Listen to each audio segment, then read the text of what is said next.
au niveau du droit canonique, il y a plusieurs dispositions concernant les juges, concernant ceux qui ont le droit de juger, concernant aussi ceux qui ont le droit de prononcer les sentences. Dans le cas de Jésus-Christ qui était devant le Sanhédrin c'est la plus haute instance de jugement dans le droit religieux, surtout à Caïphe et à Rome.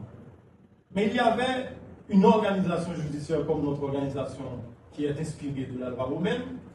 Dans le temps inspiré surtout de la mythologie grecque et de la mythologie romaine, il y avait Thémis en Grèce, mais il y avait Justitia à Rome. Mais Justitia, c'était le symbole même de l'intégrité, et Thémis, c'était le symbole de l'impartialité.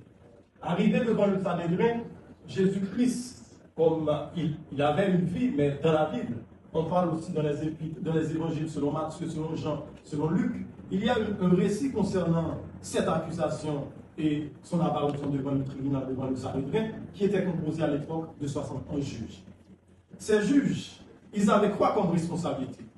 C'est de rechercher l'existence d'une infraction, parce qu'on doit, nous, le criminel, nous, l'apprenant, nous, le judiciaire, nous, parce que le Sanhédrin avait la responsabilité de rechercher une infraction et d'organiser le procès avant d'envoyer Jésus devant le juge pour qu'il puisse être jugé selon la loi et selon le droit canonique.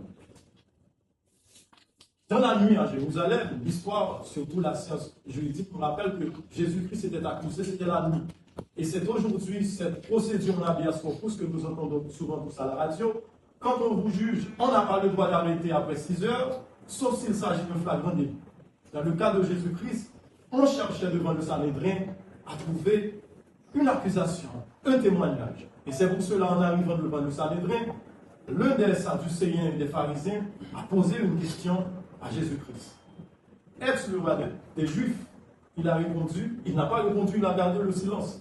Et c'est cette influence-là qu'on retrouve dans le droit américain aujourd'hui, le droit à garder le silence sans avoir, et en absence de votre avocat. Si votre avocat n'est pas présent, vous avez le droit de garder le silence.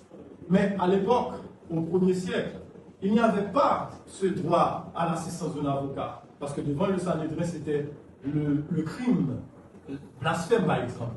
Il y avait le faux témoignage, l'utilisation de titre qui n'est pas le sien. Et ensuite, on a appelé Jésus, il y avait une navette entre Hérode et Caïphe. Parce que pour que le Sanhédrin puisse prendre au siège, il faut qu'il y ait un grand prêtre. Et le grand prêtre à l'époque, c'était Caïphe Ponce Pilate.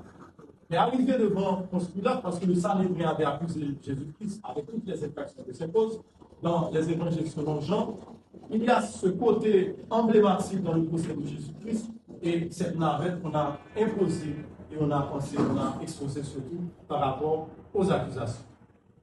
Dans la nuit, on n'avait pas le droit de juger quelqu'un devant le Sanhédrin dans la nuit.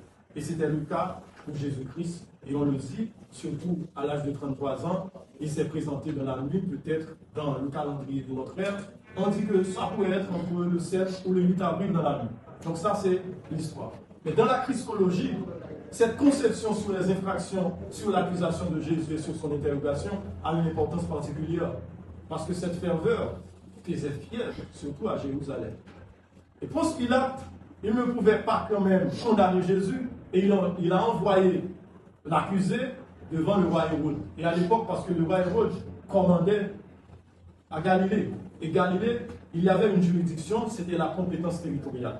Et cette compétence territoriale aujourd'hui, c'est ce qui marque tous les procès en droit, soit dans le Moyen-Orient, en France, aux États-Unis, même en Haïti. Surtout la compétence matérielle, c'est-à-dire ce qu'il y a assez d'éléments pour inculper, pour accuser quelqu'un, et la compétence rationnelle temporiste en fonction du temps. Est-ce qu'il y avait assez de temps dans la nuit, est-ce qu'on pouvait juger quelqu'un? C'est là, on parlait de l'indécision, on parlait du poids, du silence dans le procès de Jésus-Christ. Mais, arrivé devant le roi Hérode, au cours de son interrogation, il a posé plusieurs questions à Jésus-Christ. Et il a ridiculisé Jésus, il a dit, comment est-ce que quelqu'un comme vous puisse être le roi? Et on me dit que vous avez brisé le temple, vous avez commandé des disciples, vous étiez dans le jardin de Sinaï, vous étiez partout pour dire aux autres que vous êtes le roi. Et à la fin, Hérode, qui ne voulait pas appliquer la loi de Sanhédrin, contre Jésus, il a renvoyé Jésus devant Ponce Pilate. Et Ponce Pilate arrivé, il a fait le geste ignominieux, on l'appelle comme ça, il a lavé ses mains. Mais étant donné que, à partir du 3 au 7 avril, une personne qui est accusée devant le Sanhédrin, on ne peut pas le renvoyer sans avoir prononcé un jugement. Et dans la nuit, on nous dit, l'histoire raconte que Ponce Pilate disait, ça ne se trouve pas dans la Bible, mais dans l'histoire du droit, on explique que Ponce Pilate dit, si j'ai le pouvoir de décider, je ne décide pas, c'est que je décide. Il a lavé les mains et devant le Sanhédrin, il a demandé à la foule, entre Barabbas et Jésus, vous voulez qui? Et aujourd'hui, cette pensée dans le droit Vox Populi, Vox Dei, la voix du peuple, c'est la voix de Dieu, et on a inculpé et condamné Jésus à la mort. Aujourd'hui, combien d'entre nous sont victimes de l'injustice?